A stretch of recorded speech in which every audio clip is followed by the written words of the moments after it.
Hello friends, കുറച്ച് ദിവസമായി ഞാൻ വീഡിയോസൊക്കെ എടുത്തിട്ട് കുറച്ച് ബിസി ആയിരുന്നു. പിന്നെ കുറച്ച് മടി ഒക്കെ ആയിട്ട് വീട്ടിലില്ലായിരുന്നു. അങ്ങനെ വീഡിയോസ് എടുക്കാനോ നമ്മുടെ ഏവിയറിയിൽ വലിയ പണികളൊന്നും സെറ്റാക്കാനൊന്നും പറ്റിയില്ല. എല്ലാം ഇങ്ങനെ പെൻഡിങ് ആയിട്ട് കിടക്കുകയാണ്. ഇനി കുറേശ്ശെ നമുക്ക് സ്റ്റാർട്ട് ചെയ്ത് റെഡിയാക്കി എടുക്കണം. ഞാൻ വിചാരിക്കും പോലെ റെഡിയാക്കി എടുക്കണം. നമ്മുടെ ബേഡ്സ് എല്ലാം കുഴപ്പമില്ല, ഹാപ്പി ആയിട്ടിരിക്കുന്നുണ്ട്. അതേപോലെ തന്നെ ഞാൻ ഇവരെ കൂട്ടിൽ 2 കലങ്ങളൊക്കെ വെച്ച് കൊടുത്തിട്ടുണ്ട്. അത് പഴയ കലമാണ്, പൊട്ടിയൊക്കെ ഇരുന്ന കലങ്ങളാണ്. പക്ഷേ അവരതിൽ പഞ്ഞിയും ഇലയൊക്കെ വെച്ച് അവർ കൂട് സെറ്റാക്കി തുടങ്ങിയിട്ടുണ്ട്. അവർക്ക് രാത്രി ഇരിക്കാനൊരു ബെഡ് പോലെയാണ് അവർ സെറ്റ് ചെയ്യുന്നത്.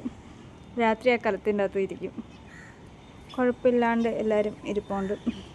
ഒരു മണി പ്ലാന്റ് അകത്ത് വെച്ച് കൊടുത്തതാണ്, അതിനെ എല്ലാം നശിപ്പിച്ചു. കുഴപ്പമില്ലാതെ എല്ലാവരും ഇരിക്കുന്നു. പിന്നെ നമ്മുടെ മാൻഡിവില്ല യെല്ലോ സാധാരണ എല്ലായിടത്തും ഉള്ളതാണ്. ഇതധികം വിലയൊന്നും ഇല്ലാത്തൊരു പ്ലാന്റാണ്. ഇതിൻ്റെ മണ്ട ഞാൻ ചെറുതായിട്ട് നുള്ളി കൊടുത്തിട്ടുണ്ടായിരുന്നു. അതും കുഴപ്പമില്ലാതെ കൂടുതൽ ബ്രാഞ്ചസൊക്കെ വന്ന് സെറ്റായി വരുന്നുണ്ട്. കുറച്ചുകൂടെ കഴിയുമ്പോൾ ഫ്ലവർ ചെയ്യുമായിരിക്കും. കുഴപ്പമില്ലാണ്ട് പോകുന്നു. പിന്നെ നമ്മുടെ തുളസി, പിന്നെ നമ്മുടെ ചൈന ഡോൾ പ്ലാന്റ്, അത് അത്യാവശ്യം നല്ല പച്ചപ്പോടെ നിൽപ്പുണ്ട്, നല്ല ഗ്രീനിഷായിട്ട് നിൽപ്പുണ്ട്. പിന്നെ നമ്മുടെ ജാവ ബേഡ്സ് അവസാനമുള്ള 3 പേര് ഇവിടെ ഉണ്ടായിരുന്നല്ലോ. അതേ ഇരിക്കുന്നു. തൂക്കലത്തിൻ്റെ മണ്ടയിൽ ഇരിപ്പുണ്ട് 2 പേര്. അതവിടെ പോയി, ഒരാളെ കാണാനില്ല. ആക്ച്വലി രാവിലെ ഉണ്ടായിരുന്നു, എനിക്ക് തോന്നുന്നു കലത്തിൻ്റെ അകത്തായിരിക്കും. അവർക്ക് ഞാൻ 2-3 കലങ്ങളൊക്കെ വെച്ച് കൊടുത്ത് അതിനകത്ത് ഒന്നിൽ നല്ല അടിപൊളിയായിട്ട് ഒരു കൂടൊക്കെ ഉള്ള കുറച്ച് ചകിരിയും കാര്യങ്ങളൊക്കെ ഇട്ട് കൊടുത്തിരുന്നു. അതൊക്കെ വെച്ച് അവർ കൂട് സെറ്റാക്കിക്കൊണ്ട് വരുന്നുണ്ട്. ഇതുവരെ അവർ ഹാപ്പി ആയിട്ടിരിക്കട്ടെ, കുഴപ്പമൊന്നും. ഇവർ ഈ മുകളിൽ ഈ സൈഡിലാണ് രാത്രി വന്നിരുന്നു ഉറങ്ങുന്ന. ആ മുകളിൽ ഷീറ്റ് കിടക്കുന്ന ആ കുഞ്ഞ് ഏരിയയിൽ ഇത്രയും സ്ഥലമായിട്ട് അവിടെ പോയി അതായിരിക്കും അവർക്ക് സേഫായിട്ട് തോന്നിയിട്ടുള്ളത്. പിന്നെ നമ്മുടെ സെക്കൻഡ് മാൻഡിവില്ല പ്ലാന്റ്, അതും അത്യാവശ്യം മുകളിൽ ചെന്ന് കട്ട് ചെയ്ത് കൊടുത്തുകൊണ്ട് അവിടെ നിന്ന് കുറച്ച് ബ്രാഞ്ചസൊക്കെ വന്ന് റെഡിയായി വരുന്നുണ്ട്. പിന്നെ നമ്മുടെ വിംഗർ പ്ലാന്റ് ഫ്ലവർ ചെയ്ത് ഇവിടെ റെഡാണ് വന്നത്. റെഡ് കൊള്ളാം, കുഴപ്പമില്ല. അതിൻ്റെ കൂടുതലും വരുന്നൊരു റോസ് കളറിന് നടുക്ക് വൈറ്റ് വരുന്നൊരു വിങ്കാണല്ലോ. അതിലാണെങ്കിൽ ശരിക്കും വിത്ത് വരും. അത് ഒരുപാട് വിത്ത് വരുന്നൊരു വിങ്കേനോ കളറാണത്. നിറയെ വിത്ത് വന്ന് കാട് കണക്ക്. എൻ്റെ വീടിൻ്റെ മുറ്റം കംപ്ലീറ്റ് ആ പ്ലാന്റാണ്. പിഴുത് കളയലാണ് ഇവിടെ പണി, കാടാവുന്നതുകൊണ്ട്. പിന്നെ നമ്മുടെ ഈ പ്ലാന്റിൻ്റെ പേര് എനിക്കറിയത്തില്ല, പക്ഷേ ഇവർ നല്ല അടിപൊളിയാണ്. എനിക്ക് ഭയങ്കര ഇഷ്ടമാണ് ഇതിൻ്റെ ഫ്ലവർ. ഒത്തിരി കളറുണ്ട്, പക്ഷേ എൻ്റെ ഇത് മാത്രമേ ഉള്ളൂ. പിന്നെ നമ്മുടെ പെറ്റ്യൂണിയ, ഇത് ഞാൻ പറഞ്ഞിട്ടില്ലേ, പണ്ട് ഞാൻ ഫ്ലിപ്കാർട്ടിൽ നിന്ന് വാങ്ങിച്ച വിത്തുകളുടെ കൂട്ടത്തിൽ നിന്ന് കിട്ടിയത്. പക്ഷേ ഒത്തിരി കളറുണ്ടായിരുന്നു എൻ്റെ കയ്യിൽ. ഒരു 7-8 കളറുകൾ എനിക്ക് അന്ന് കിട്ടിയായിരുന്നു. പിന്നെ അത് എനിക്ക് തോന്നുന്നൊരു 2 വർഷത്തിൽ കൂടുതലാവും. പിന്നെ അതിൽ വിത്തുകളിട്ട് റീപ്പോർട്ട് ചെയ്തൊക്കെ എൻ്റെ കയ്യിൽ ഉണ്ടായിരുന്നു ഒരുപാട്. പിന്നെ ഈ മഴയൊക്കെ കണ്ടിന്യൂസ് പെയ്ത് ഒത്തിരി പ്ലാന്റ് അങ്ങ് പോയി. വീണ്ടും ഞാൻ ഒന്നീന്ന് സെറ്റ് ചെയ്യാമെന്ന് വിചാരിക്കുന്നു. പഴയ പോലെ ഫ്രണ്ടിലത്തെ ആ ഒരു സൈഡ് മതിൽ കംപ്ലീറ്റ് എനിക്ക് പറ്റുന്നുണ്ടായിരുന്നു. പക്ഷേ ഒരു പ്രശ്നമെന്ന് വെച്ചാൽ ആ മതിലിൻ്റെ മണ്ടയിൽ വയ്ക്കുന്ന ചട്ടികളെല്ലാം എപ്പം നോക്കിയാലും പൂച്ചാൽ തള്ളിയിടും. ഡെയിലി ഇന്നും ഒരെണ്ണം തള്ളിയിട്ട് പൊട്ടിച്ച്, 1 അല്ല 2 എണ്ണം. അത് പിന്നെ ഇത് ചെറിയ ഹാങ്ങിങ് പോട്ടാണ് അവിടെ വെച്ചിരിക്കുന്നത്. ഇച്ചിരി വെയിറ്റുള്ള പോട്ടാകുമ്പോൾ കുഴപ്പമില്ലായിരിക്കും എന്ന് വിചാരിക്കുന്നു. ഈ പ്ലാന്റിൻ്റെ പേര് എനിക്കറിയത്തില്ല, പക്ഷേ ഇത് നല്ല ഫ്ലവേഴ്സ് ഉണ്ടായിരുന്നു. എനിക്ക് കിട്ടി, ഞാൻ കൊണ്ട് നട്ടിട്ട് ഇതുവരെ ഇതിരുന്നൊരു പൂ പോലും വന്നിട്ടില്ല. ഇനി മാറി ഞാൻ വേറെ വല്ല ചെടിയാണ് എടുത്തുകൊണ്ട് വന്നതെന്ന് എനിക്കറിയില്ല. പിന്നെ നമ്മുടെ മണി പ്ലാന്റ് കുഴപ്പമില്ലാതെ നിൽക്കുന്നു. ഇതുവരെ ഒന്നും മാറ്റമൊന്നും തോന്നില്ല. പിന്നെ നമ്മുടെ ശംഖുപുഷ്പം, അടുക്ക് ശംഖുപുഷ്പം നല്ല വയലറ്റ് കളറാണ്. അത് ഉടനെ റിപ്പോർട്ട് ചെയ്യണം. അതിപ്പം ഒരുപാട് ഇലകളൊക്കെ വന്ന് റിപ്പോർട്ട് ചെയ്യാൻ സമയമായി. പിന്നെ പഴയ 2 ചട്ടികൾ അത് മാറ്റണം. പിന്നെ ഇതും ആ പ്ലാന്റ് തന്നെ, ഇതുമൊക്കെ മരം തന്നെ. പിന്നെ ഇതിലും ഒരു ശംഖുപുഷ്പം നിൽപ്പുണ്ട്. ഇതിലും ഒരു ശംഖുപുഷ്പം, ഇതിൽ 1 അല്ല 4 പേര് നിൽപ്പുണ്ട്. ഞാൻ കിളിക്കില്ല എന്ന് വിചാരിച്ച് നടന്ന വിത്തുകളെല്ലാം എല്ലാം കിളിക്കും. അടിപൊളി വിത്തൊന്നും വിചാരിക്കുന്നതാണെങ്കിൽ അവന്മാർ നോക്കേ വേണ്ട. ഇതിലും ഉണ്ടൊരു ശംഖുപുഷ്പം. ഇപ്പം ശംഖുപുഷ്പത്തിന് തൈ എനിക്ക് തോന്നുന്നു 5, 6, 7 ഒക്കെ ആയിട്ടുണ്ട്. എന്നൊക്കെ എവിടെ കൊണ്ട് നടുമെന്ന് എനിക്കറിയില്ല. ഇനി നമ്മുടെ പെറ്റ്യൂണിയുടെ കുട്ടിത്തൈകളൊക്കെ റെഡിയായി വന്നു. ഇനി റിപ്പോർട്ട് ചെയ്യാൻ ഏകദേശം ആയിട്ടുണ്ട്. ഇനി സെറ്റാക്കണം. ചട്ടി ഞാൻ വാങ്ങിച്ചിട്ടുണ്ട്. ഇനി അതിലേക്ക് പതുക്കെ മാറ്റി സെറ്റാക്കിയിട്ട് എവിടെ വെക്കണമെന്നൊരിതുണ്ട്. ഇത് നമ്മുടെ ചീരവിത്ത്. ചുമ്മാ പറയാം, നമ്മുടെ അടീനത്തിന് ചീരവിത്ത് വാങ്ങി പോലെ വാങ്ങി വെച്ചിരിക്കുന്നത്. അത് കുറച്ചും കൂടെ ആയിട്ട് നമുക്ക് മാറ്റണം. ഇതിൻ്റെ അകത്തോണ്ടായിരുന്നു മൊത്തം എലി തിന്നുകൊണ്ട് പോയി. പിന്നെ ഇതിലും എന്താണെന്തോ കഴിക്കാത്ത. പിന്നെ നമ്മുടെ ഈ താഴെ ഒരു മണി പ്ലാന്റ് ഉണ്ട്. അതിൽ ഇതിലോട്ട് ഇങ്ങനെ പടർത്തി ഇങ്ങനെ മണ്ടയിലോട്ട് കൊണ്ടുപോകാമെന്നൊക്കെ വിചാരിച്ചാണ് അവന്മാരവിടെ വെച്ചിരിക്കുന്നത്. അത് നല്ലൊരു രസമായിരിക്കും. പിന്നെ നമ്മുടെ കോഴിക്കോട് ഇതുവരെ ആൾ താമസാരും വന്നിട്ടില്ല. അതിനി വാങ്ങിക്കണം, കോഴികളെ വാങ്ങിക്കണം.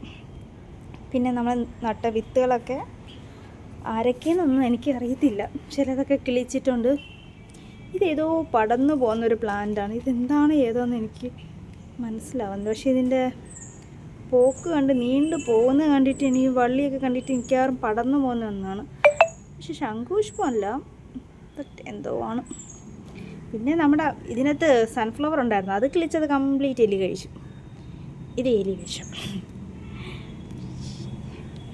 ഇത് ഒരു പ്ലാന്റിൻ്റെ കുറച്ച് കമ്പുകൾ കിട്ടിയപ്പോൾ ഞാൻ നട്ട് വെച്ചത് കിളിക്കുമെന്നൊന്നും ഉറപ്പില്ല. പിന്നെ ബാക്കിയുള്ള കപ്പിലൊന്നും ആരും ഇതുവരെ കിളിച്ച് വന്നിട്ടില്ല. പിന്നെ ഇതിലും ചില പ്ലാന്റുകളൊക്കെ കിളിച്ച് വന്നിട്ട് ഇത് നമ്മുടെ വെള്ളരി വിത്താണ്. ഇത് ഇത്രയും ഭാഗം ആക്ച്വലി ഞാൻ ഇപ്പോൾ വെജിറ്റബിൾ വിത്തുകൾ നട്ടിരിക്കുകയാണ്. തക്കാളിയും കത്തിരിയും ഒക്കെയാണ് നട്ടിരിക്കുന്നത്. അതിപ്പോൾ 2 ദിവസം ആയതേ ഉള്ളൂ. എനിക്ക് തോന്നുന്നു ഒരു 4-5 ദിവസം ആകുമ്പം അവർ കിളിച്ച് വന്ന് തുടങ്ങും. ഇതിൽ ഒരാൾ കിളിച്ച് വന്നിട്ടുണ്ട്. എനിക്ക് വിത്തിൻ്റെ ഇത് കണ്ടിട്ട് തക്കാളിയാണെന്ന് തോന്നുന്നു. അത് കുറച്ച് ദിവസം കഴിഞ്ഞാൽ നമുക്ക് അതിലുള്ള ആൾക്കാർ അറിയാൻ പറ്റൂ. ഇതിൽ ഞാൻ കുറച്ച് വിത്തുകൾ നട്ടിട്ടുണ്ട്. വെണ്ടയുടെയൊക്കെയാണ് നട്ടിരിക്കുന്നത്. വെണ്ടയൊക്കെ ആക്ച്വലി ഡയറക്റ്റ് നടാവുന്നതേ ഉള്ളൂ. പിന്നെ എനിക്ക് ഗ്രോ ബാഗുകൾ സ്റ്റോക്ക് ഇല്ലാത്തതുകൊണ്ടാണ് ഞാൻ ഇതങ്ങ് നട്ടത്. ഇനിയിപ്പോൾ ഈ ഒരാഴ്ചയ്ക്കകം തന്നെ അത്യാവശ്യം എല്ലാം അങ്ങ് നട്ട് സെറ്റാക്കണം. എന്നാലേ നമുക്ക് കാര്യങ്ങൾ ഇവിടെ ഒതുങ്ങത്തുള്ളൂ. അല്ലെങ്കിൽ ഇങ്ങനെ വേസ്റ്റായി കിടക്കും. പിന്നെ ഗ്രോ ബാഗ് ഞാൻ സെറ്റ് ചെയ്യുന്ന ഡയറക്ഷനൊക്കെ മാറ്റി. പിന്നെ ഇതിൽ നമ്മൾ ബീൻസാണ്. ഇത് 2 ബീൻസ് നട്ടായിരുന്നു. അത് കിളിച്ചു. ഞാൻ വിചാരിച്ചു കിളിക്കുമോ എന്ന് എനിക്ക് ഡൗട്ട്. കാരണം അത് നട്ട് ഞാൻ 3-4 ദിവസമായിട്ട് ഇത് കിളിക്കാതിരുന്നപ്പോൾ ഞാൻ വിചാരിച്ചു പയർ ഇത് ഇത്രയും ലേറ്റ് ആവില്ലല്ലോ. പക്ഷേ ഇന്ന് വന്നപ്പോഴത്തേക്ക് സെറ്റായിട്ടുണ്ട് നല്ലപോലെ. പക്ഷെ 3 ഇതാണ് നട്ടത്. കൂടെ പോകുമോ എനിക്കറിയില്ല. ഗ്രോ ബാഗ് സൈസ് നോക്കുമ്പോൾ എനിക്ക് തോന്നുന്നു 2 മതിയായിരുന്നു. ബീൻസും പയറൊക്കെ വലിയ ആയുസില്ലാത്ത പ്ലാന്റ് അല്ലേ, കുഴപ്പമില്ലായിരിക്കും. പിന്നെ ഗ്രോ ബാഗിൻ്റെ നമ്മുടെ സ്റ്റാൻഡുകൾ ഡയറക്ഷൻ മാറ്റി ഇവിടെ നിന്ന് അങ്ങോട്ടാക്കി. മുമ്പ് ചരിച്ചാണ് ഇട്ടിരുന്നത്, അപ്പോൾ ഇങ്ങനെ ആക്കി. ഇനിയൊരു 4 സ്റ്റാൻഡിൽ കൊണ്ട് ഈ ഡയറക്ഷനിൽ ഇവിടെ ഫ്രണ്ടിൽ ഈ മണ്ണൊക്കെ മാറ്റി ഇവിടെ വരും. ഒരു 3-4 എണ്ണം. പിന്നെ സൈഡിലും 2 എണ്ണം വരുമ്പോഴത്തേക്ക് സെറ്റാവും. ഈ നടുക്ക് മാത്രമേ വെയിലുള്ളൂ. അപ്പോൾ അതനുസരിച്ച് നമുക്ക് നടാൻ പറ്റുള്ളൂ. നട്ടാലും നമ്മൾ നടുന്ന പ്ലാന്റ്സുകൾ എങ്ങനെ വരുമെന്നൊരു ഭയങ്കര ഡൗട്ടാണ്. നമുക്കറിയില്ല. ഇങ്ങനെ അടഞ്ഞിരിക്കുന്ന ഒരു ഏരിയ, അടഞ്ഞെന്നല്ല, ഈ സൈഡൊക്കെ നെറ്റടിച്ച് മുകളിൽ കംപ്ലീറ്റ് ഷീറ്റ്, ഒരു 2 ഷീറ്റ് മാത്രം വെളിച്ചം കയറുന്ന അങ്ങനെ ആയതുകൊണ്ട് ഇവിടെ നടുന്ന വെജിറ്റബിൾസ് എത്രത്തോളം വരുമോ വരൂലേ എന്നത് നമ്മൾ ചെയ്ത് നോക്കിയാൽ മാത്രമേ അറിയാവൂ. ഇങ്ങനെ ആരെങ്കിലും ചെയ്തിട്ടുണ്ടോ എന്ന് എനിക്കറിയില്ല. നമ്മൾ ഈ റെയിൻ ഷെൽട്ടർ പോലെ അല്ല ചെയ്തിരിക്കുന്നത്, സാധാരണ ഷീറ്റുകളാണ്. ഡയറക്റ്റ് വെയിലടിക്കുന്നതൊക്കെയാണ്. എന്താവുമെന്നൊരു ഭയങ്കര കൺഫ്യൂഷനുള്ള കാര്യമാണ്. അതിന് നമുക്ക് ഒരു സെറ്റ് കഴിയുമ്പോൾ നമുക്കറിയാം. അതേപോലെ ഇവിടെ ഒരു മുല്ലവള്ളി നമ്മൾ സെറ്റാക്കിയിട്ടുണ്ട്.